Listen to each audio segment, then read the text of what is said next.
So let's step back now. So you said insulin levels rise, and then a variety of tissues in the body become insulin resistant because they can't tolerate being overstimulated. Yes. But some of them don't, and so they are overstimulated.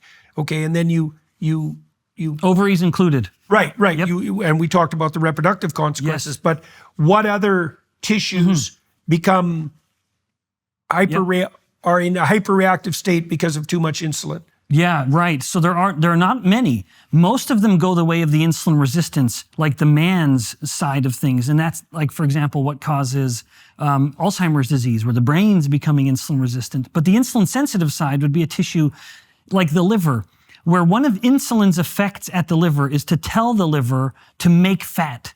Now, the liver's more complicated. I kind of joke with my students that when it comes to metabolism, the liver's the soccer mom. It is sort of giving. It knows what to do with everything.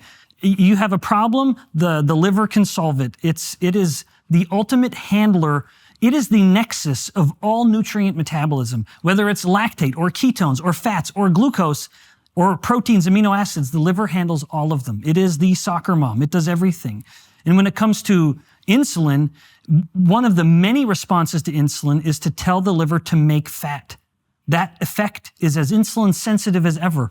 And so now in the high insulin resistant body, the liver is seeing all of that insulin, and one of its effects is to tell the liver to make more fat. Thus, is that when you get fatty liver? Then you have the most common liver problem. We also now are seeing signs of fatty liver in children. Oh, yeah. Which is historically unprecedented.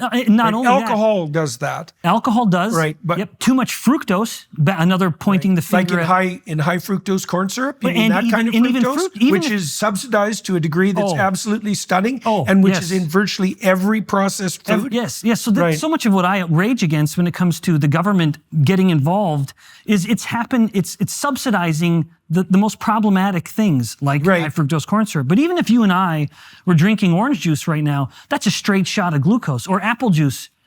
If we were meant to drink that fructose, then we wouldn't even have to eat it with the apple. You think you and I could drink 4 apples worth of fructose and not even think about it. Right. And yet we'd never want to sit there and eat 4 apples because the fiber and things would want to slow it down and we'd feel a little more full. And so we naturally wouldn't focus as much on it. But this environment that we live in, it's almost like we're eating for winter all the time. Yeah, because fall used to be the time of abundance. Right. It was fall when we would reap the harvest. It was fall when the plants would be kind of coming into season.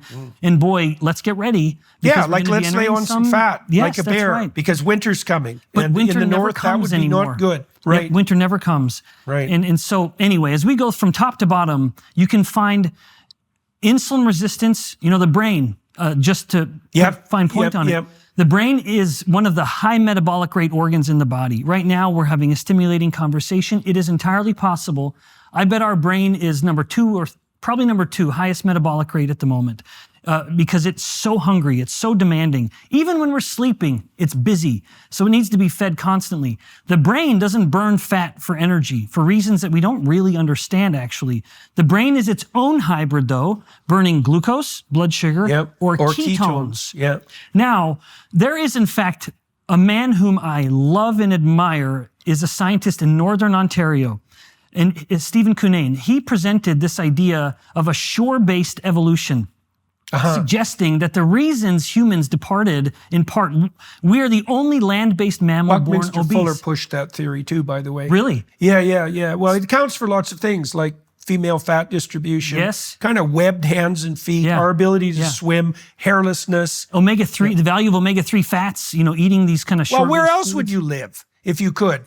Not in the prairies of Alberta. No, on a warm beach where there were lots of shellfish. Absolutely. Obviously, that's pretty straightforward. It would be a good way to do it. So the brain has these 2 fuels, glucose and ketones. Ketones are utterly unregulated. If they're going up, in fact, one of the things I love disabusing my students of is the false idea that glucose is the preferred fuel for the brain. Yeah, right. Every sort of knuckle-dragging, mouth-breathing professor will just spout that off without actually knowing a thing about brain metabolism. Yeah. The reality is, if someone has glucose levels at 5 to 6 millimolar in a normal range, and they're fasted or on a ketogenic diet, even when their ketones get to 1 or 2 millimolar, so over here, the brain has already shifted so that up to 60+% of its energy is coming from the ketone. So don't when it tell has a me, choice, it'll pick ketones. Indeed, and when the moment ketones come relevant. online, the brain switches. Even if there's still way more glucose than ketones, don't tell me this is the preferred fuel, when this one, even at a fraction of the level, is already the dominant source. Right. So the brain... That's so cool. We've been talking to this, my daughter in particular, this guy here in Arizona, who runs an old folks home, and he's been, so it's like a palliative care old folks home, and he's been putting his charges on a ketogenic diet, and people are leaving his home. Yeah, it is one of the great sort of swept under the rug. Right. So do you know, like, if you have someone who's suffering, especially from early stage Alzheimer's, which we've discussed as type 3 diabetes already, if you switch them to a ketone diet, have there been studies done already showing what the consequences of that, the short-term consequences for cognitive function? Because that'd be the fastest way to test whether that was helpful. Are you tired of being held back by one-size-fits-all healthcare? Of having your concerns dismissed or being denied that comprehensive lab work you need to truly understand your health? I want to tell you about Merrick Health, the premier health optimization platform that's revolutionizing how we approach wellness and longevity. What sets Merrick apart isn't just their cutting-edge diagnostic labs or concierge health coaching, it's their commitment to treating you as an individual. Their expert clinical team stays at the forefront of medical research, creates personalized, evidence-based protocols that evolve with you. Unlike other services that rely on cookie-cutter solutions, Merrick Health goes the extra mile. They consider your unique lifestyle, blood work, and goals to craft recommendations that actually work for you, whether that's through lifestyle modifications, supplementation, or prescription treatments. And with a remarkable 4.9 out of 5 rating on Trustpilot, you know you're in great hands. The best part is you can get 10% off your order today. Just head to merrickhealth.com and use code Peterson at checkout. That's merrickhealth.com, code Peterson for 10% off. Stop guessing and start optimizing your health today with Merrick Health, because your best life starts with your best health. Yeah, so as a clinician, you'll appreciate this. But as a biomedical scientist, I sort of am frustrated by the lack of other studies, but the number of case reports that are being published just keeps climbing, that the brain, as it becomes insulin resistant and it can't get as much glucose, it's like the rhyme of the ancient mariner. It's this sort of metabolic, this version of it where even if the body's hyperglycemic, if the brain is insulin resistant, it's basically, crying out glucose everywhere, nor not a drop to drink. Right. It can't use that glucose because it's insulin resistant and it needs insulin to help open the doors to get the glucose in. But the ketones are unregulated. So to the case reports, yes, there are documented peer-reviewed instances where you can take a patient whose cognition is so compromised, they can't tie their shoelaces or they can't draw out the face of an analog clock. You'll give them a piece of paper and a pen, draw out the clock, 1, 2, 3, and so on. Put them into ketosis, have them do those tests again. They can tie their shoes. They can draw the face. That quickly. It's still within hours. Jesus. Within hours. I wonder if anybody's tried that with 45-year-olds for fluid IQ tests, because that'd be a quick test, right? You I would take think the so. same people. I should talk to Michaela about that because we could do that study really quick. Take 50-year-old people.